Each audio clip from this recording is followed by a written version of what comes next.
Welcome, everybody. I am Jabby Kaway, joined by Jess Kessie. What's up, Jess? Nothing much. What's up with you? I am just living the life, living the dream. How great jump scares are made in horror movies versus bad jump scares.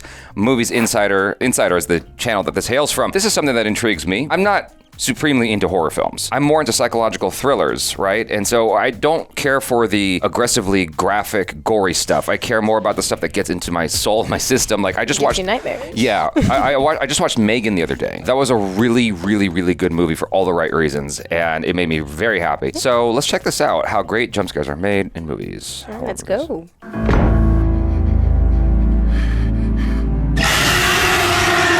This is the reveal of the witch in 2013's The Conjuring. Compare that to this reveal of Jason in Jason Takes Manhattan. The first one is much scarier, but don't just take my word for it. Jason has certainly had his scary moments, but one of the main reasons Jason Takes Manhattan is ranked so low is because it doesn't follow the rules for making a movie scary. And while there's no exact formula, there are certain time-tested secrets you can include to create a truly terrifying jump scare, according to this woman. My students kind of jokingly know me as Dr. Horror, who has a PhD in horror. So She looks like just like such a wholesome, simple lady. I know, you wouldn't expect anything. Like I'm scared to hear what comes out of her mouth. Like scares are based on kind of a theory of what fear is. Fear is kind of the buildup. It's the time in between when you think something might happen to when it actually happens. You can usually tell when a jump scare is about to happen. The lighting dims, the editing slows down, things might start moving by themselves, and the music gets, well, creepy.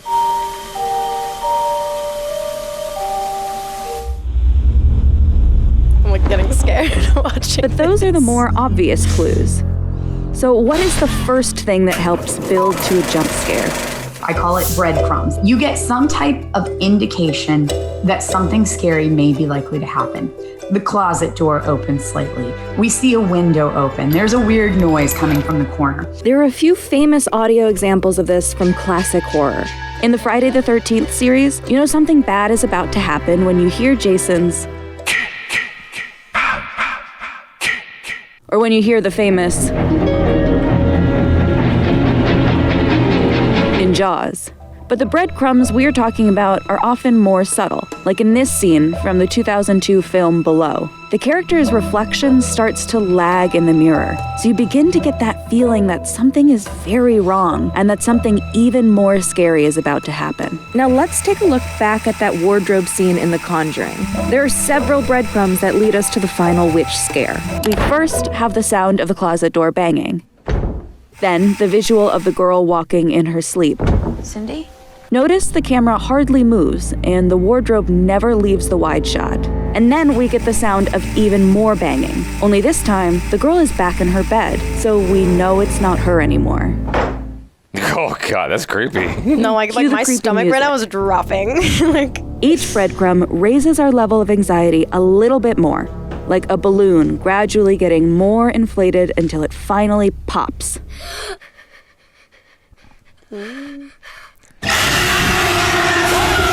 Okay, so hold up. So this is like decrypting of horror scenes is not helping you to like bear with it? I'm trying to sit with it. I'm a big girl, I can do this. Okay.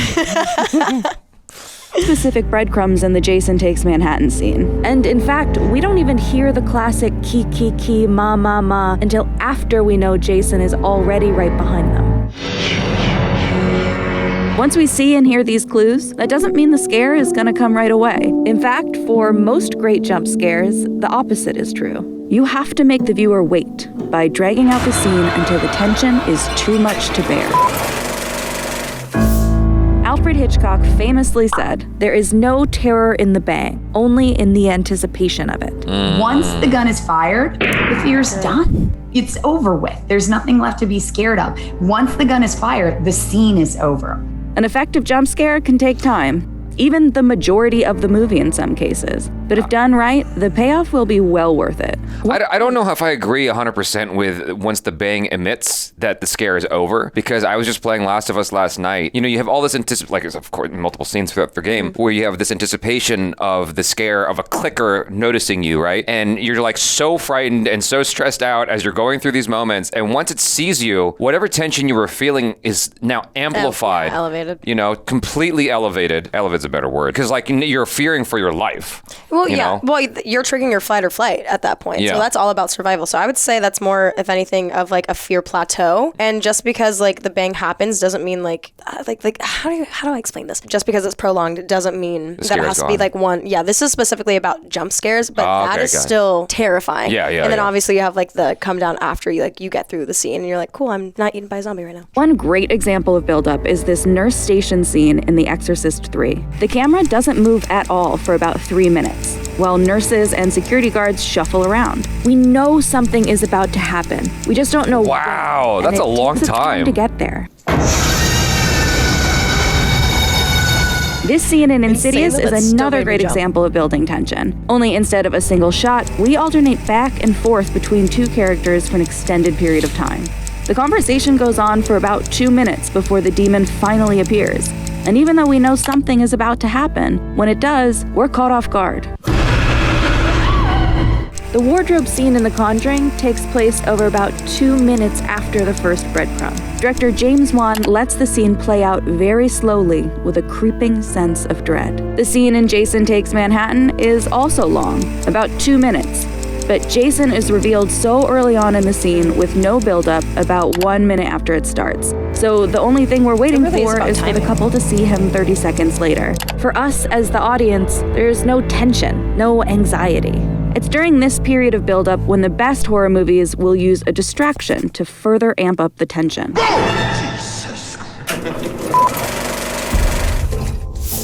Think of this part like a magic trick. You're encouraged to look in one direction, while the real threat is happening elsewhere. In this famous scene in That got you? I cannot believe that actually got me. Okay, we're good. You know what's funny is James Wan is one of the nicest guys I've ever met in my life. One of the nicest guys. I met him on set for Aquaman. I met him at the premiere of Upgrade, and I met him at the premiere of Aquaman. And all 3 times, he was super cool. I'm like, this is one of the nicest, sweetest dudes. And he makes some of the scariest shit. That's crazy. It's the magic of film and acting and being an artist, dude. In this famous scene in Jaws, we're distracted by the discovery of a tooth, and we're expecting to see a shark. Instead, we get a corpse. In The Sixth Sense, when Cole and the... Did you know that scene? Would you watch Jaws? Yes.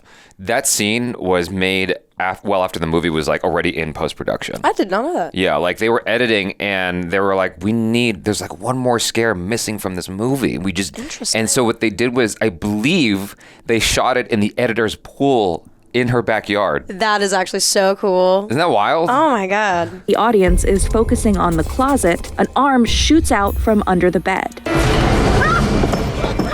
One common and often overused form of misdirection is the mirror trope, where the protagonist opens a medicine cabinet, for example. Alone at first, when it shuts, something is standing behind Mark them. Zuckerberg. Surprise!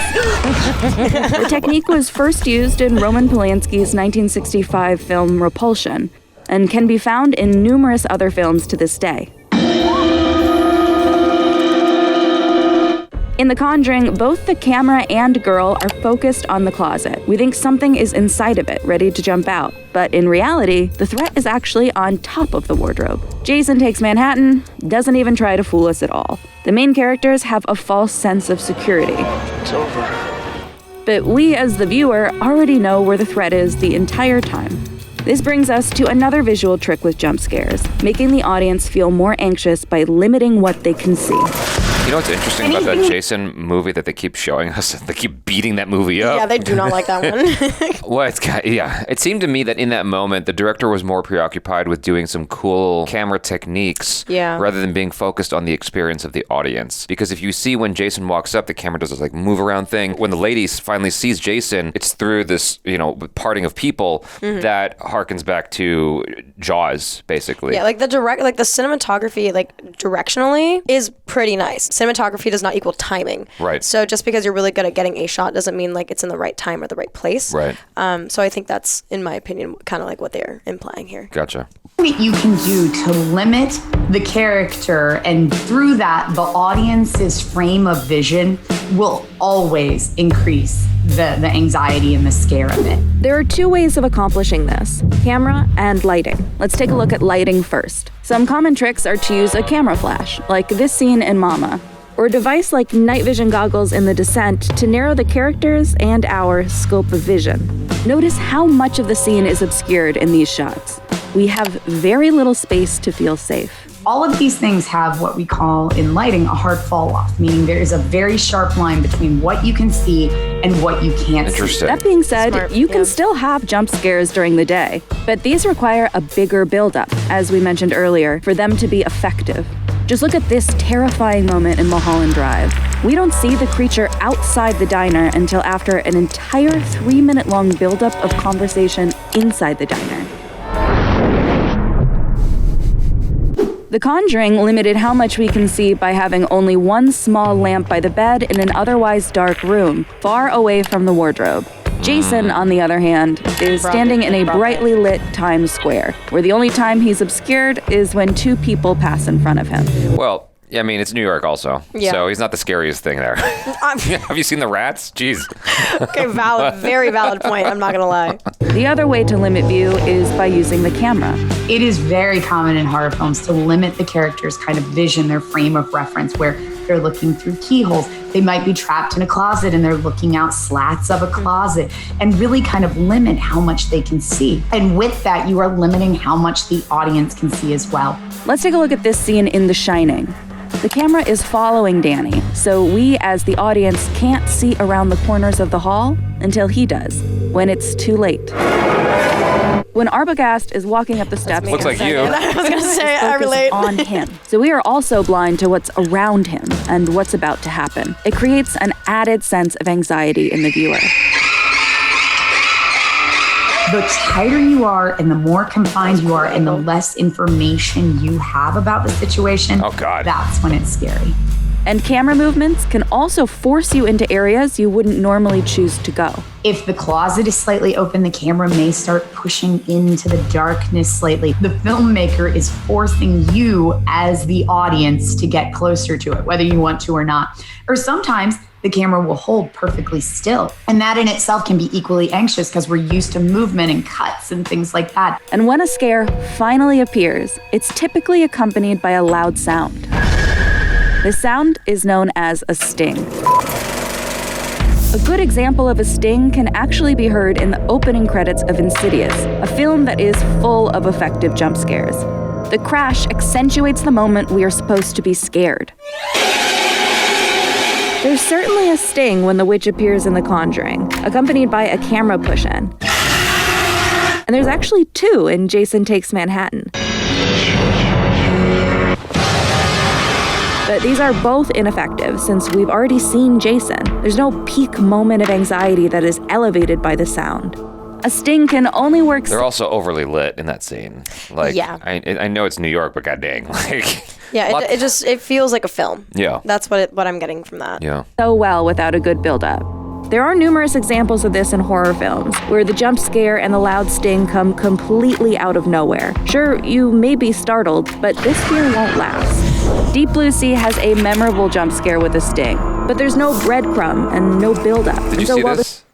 I did not, actually. Man, I feel so bad for you. This is like one of the greatest jump scares ever done on film. Then don't feel bad for me. I'm glad I didn't see it. Oh man, I feel bad that you're not gonna get this like the rest of us did. All right, here we go. The scene is certainly violent and unexpected. There's also no real fear after the shark eats him, and the absurdity of it all might just make you laugh instead. And after all of the work to build up this scare... Okay. It looks goofy now, but god damn it, when it first happens, like when you watch that, when the movie came out, it's like it catches you completely off guard. You know, Sam Jackson is known for his monologues, and in that moment, he was giving one of his epic monologues. It's like, we're gonna get out of here, we're gonna fight together, and then chomp. It was like the most unexpected thing ever, and the entire audience felt it collectively, and then you laugh because it was kind of hilarious, but it was also scary because it was so unexpected. Yeah. You know, you got both. There's nothing wrong getting both. That must both. have been really cool to see, like, in, like, theaters, like, as that was happening. Just, yeah. Like, experience collectively. Exactly. I feel bad for you. And after all of the work to build up this scare, the threat needs to hold up as well. In a lot of movies, the threat isn't real, but it can still make you jump. Oh my gosh, the closet door's opening. We're getting closer, closer, closer. The music's swelling, the camera's pushing in, and then it's a cat. Cats have had more jump scares in horror history than any monster ever had. Like in the Amityville Horror, when one just appears outside the window. One of the most famous fake scares, it's actually not a cat, was this bus in the 1942 film Cat People. Well, how ironic. In fact, this scene went on to inspire other filmmakers to mimic the fake scare and has become known as the Luton bus technique, named after the film's producer, Val Luton. Another famous example of this is the Pop-Tart scene. Why did he get the credit? Why didn't the director get the credit? That sucks. I mean, maybe he came up with it. Maybe it was his idea. It might have been one of those Big Bang notions. Yeah, exactly. Another famous example of this is the Pop-Tart scene in Silent Hill.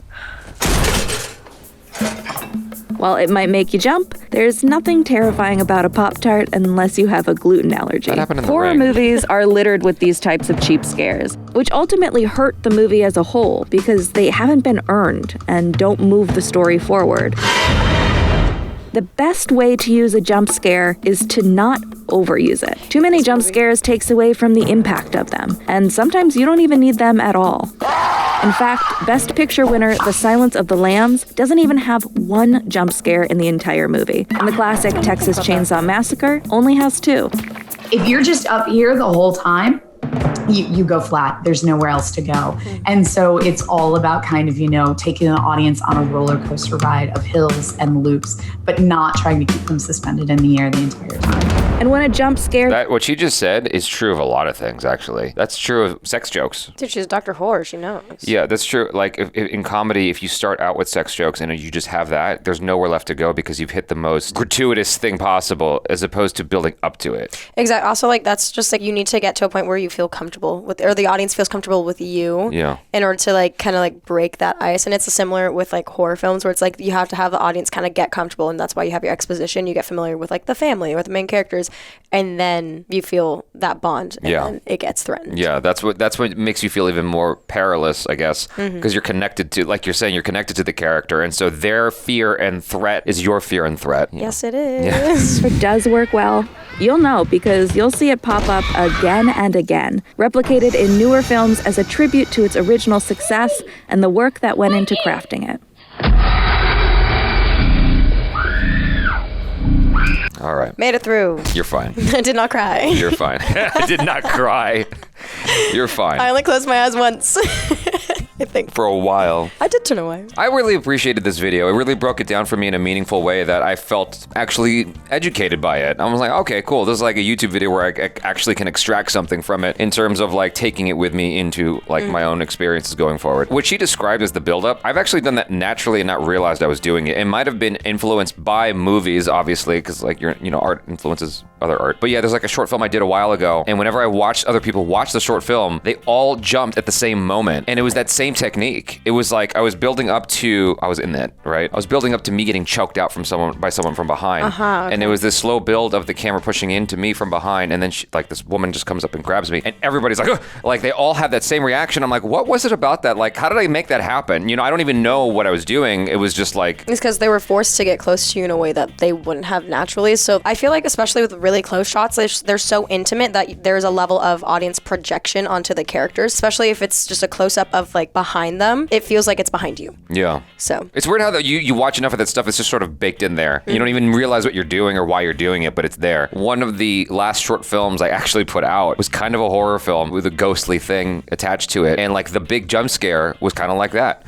We should have you watch that. It's kind of terrible because of the voiceover. The voiceover job wasn't great. I do want to go back and redo the voiceover on it just to make it better. One of the big moments in there was a tracking shot. It's like it's me being followed by the camera for a while before the reveal. tutorial. And I'm like, oh my God, like this is helping me to understand why I've been doing what I've been doing. Yeah. It's the funniest thing. I mean, you did all the right techniques, so that's super cool that you did it without even having to watch this video. But it's good to get educated. So you guys, thanks so much and that's why this video is sponsored by Skillshare. Just kidding. You guys, thanks so much for hanging out. I'm Jabby Coy. This is Jess Kessie. Peace out.